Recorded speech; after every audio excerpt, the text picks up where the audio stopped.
podcast where we dive into the world of military hardware, the stories behind them, and how they've shaped modern warfare. I'm your host, Xanatos.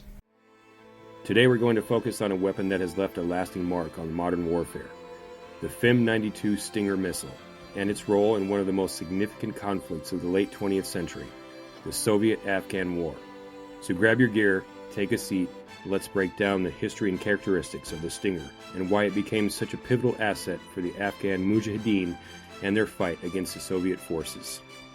FIM-92 Stinger is a man-portable, shoulder-fired surface-to-air missile deployed by the United States in the 1970s as part of a response to the growing threat of advanced enemy aircraft, particularly those used by the Soviet Union. The Stinger was designed to be a more effective, portable alternative to its predecessor, the Red-Eye missile, which was proving less and less reliable in the field.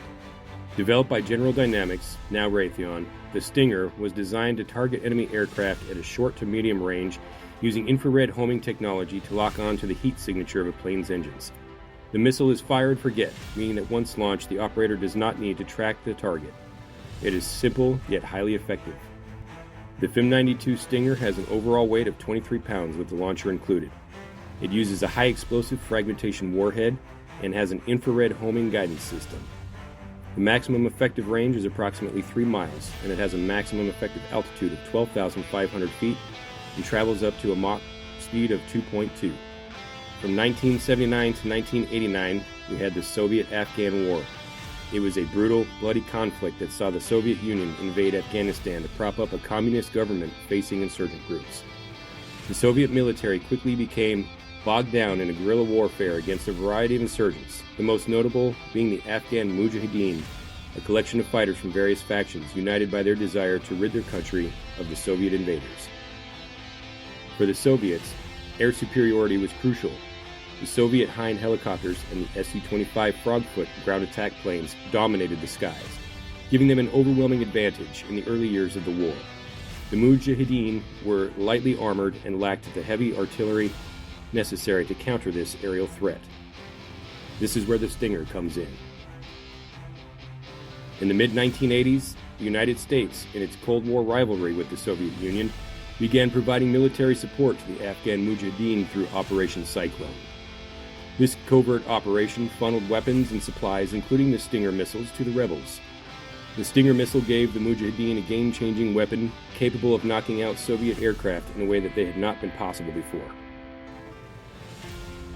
Before the introduction of the Stinger, the Soviet helicopters and aircraft were devastating the Afghan fighters, but the Stinger missile immediately leveled the playing field. The first usage of the Stinger missile in Afghanistan occurred in 1986, and by all accounts, it was a game changer. The missile's infrared guidance system made it harder for aircraft to evade once locked on, and the Stinger could be fired from the shoulder, giving the Mujahideen a highly mobile, guerrilla-style counter-attack offensive against the Soviet air superiority. The introduction of the Stinger also had a psychological effect on Soviet pilots and their commanders. The Hind helicopters, once considered invulnerable, were now being hunted. Reports indicate that by the end of the war, the Soviet Union had lost nearly 300 helicopters, a significant portion of which were taken down by the Stinger. One of the most famous incidents was the downing of a Soviet Mi-8 helicopter in 1986, which marked the first confirmed kill by a Stinger missile. But the Stinger missile's effects went beyond just the downing of the aircraft. The knowledge that the Mujahideen had a weapon capable of knocking out Soviet aircraft forced the Soviets to adjust their tactics, flying higher and avoiding hot zones, which limited their effectiveness, allowing the Mujahideen to gain more ground in the conflict. By the time the Soviets withdrew from Afghanistan in 1989, the Stinger had proven itself as one of the key weapons that helped tip the balance in favor of the Mujahideen. It is no exaggeration to say that the Stinger played a critical role in the eventual Soviet defeat. The Stinger's success in Afghanistan was undeniable, but its proliferation posed a new problem. As the Soviet Union withdrew, many Stingers that were supplied to the Mujahideen ended up on the black market. Some of these missiles were even used in conflicts in other regions, creating a new wave of concerns about man-portable surface-to-air missiles in the hands of non-state actors. In the decades since, the Stinger has been used in various conflicts around the world. It remains one of the most famous examples of how a weapon can change the course of a war, but this also highlights the complexity of arms proliferation as these weapons, originally intended for one purpose, often ended up in unintended hands.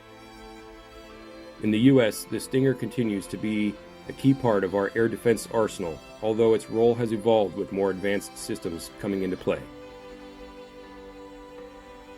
And this wraps up today's episode of the FIM-92 Stinger and its pivotal role in the Soviet-Afghan War. Whether it was changing the tide of war or simply illustrating the complex dynamics of Cold War politics, the Stinger proved to be more than just a weapon. It was a symbol of how technology can shape history. If you enjoyed today's episode, be sure to like and subscribe. As always, I'm your host, Xanatos, and this has been an episode of Zan's Weapon Depot. Stay tuned for more deep dives into the military weapons that define history. Semper Fi.